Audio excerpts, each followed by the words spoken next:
তো আজি আমি আলোচনা কৰিম কেতিয়া হ'ব মেট্ৰিক আৰু হাই ছেকেণ্ডাৰী পৰীক্ষা।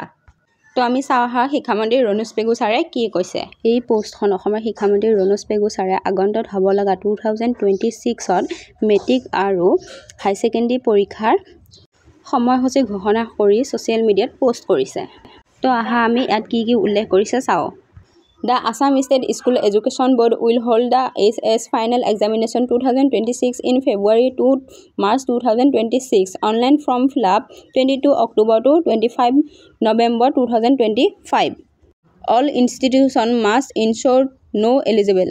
2026 ফেব্ৰুৱাৰী মাহত হাই ছেকেণ্ডাৰী চূড়ান্ত পৰীক্ষা অনুষ্ঠিত কৰা হ'ব আৰু সমাপ্ত কৰা হ'ব 2026 মাৰ্চ মাহত। অনলাইন ফৰ্ম ফিল-আপৰ সময়সীমা হৈছে 22 অক্টোবৰৰ পৰা 25 নৱেম্বৰলৈ।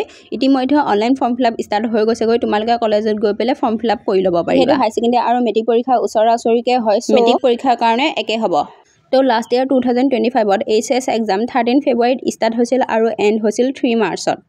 আৰু এইবাৰ 2026ত HS এক্সাম ষ্টাৰ্ট হ'ব 11 to 13 ফেব্ৰুৱাৰীত আৰু এণ্ড হ'ব 1 to 3 মাৰ্চত। SSLC 2026ত এনেকুৱা নিচিনা ৰেঞ্জতে এক্সাম ষ্টাৰ্ট হোৱা খুবেই চান্স আছে।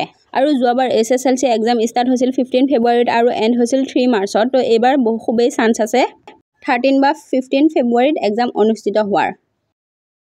তো যিসকল ছাত্ৰ ছাত্ৰীয়ে ভাবি আছে জানুৱাৰীত এক্সাম হ'ব আৰু বহুতো ভয় খাই আছিলে, এতিয়া ড'ন্ট ৱৰী, তোমালোকৰ জানুৱাৰীত পৰীক্ষা নহয় আৰু পঢ়িবলৈও বহুত সময় পাবা।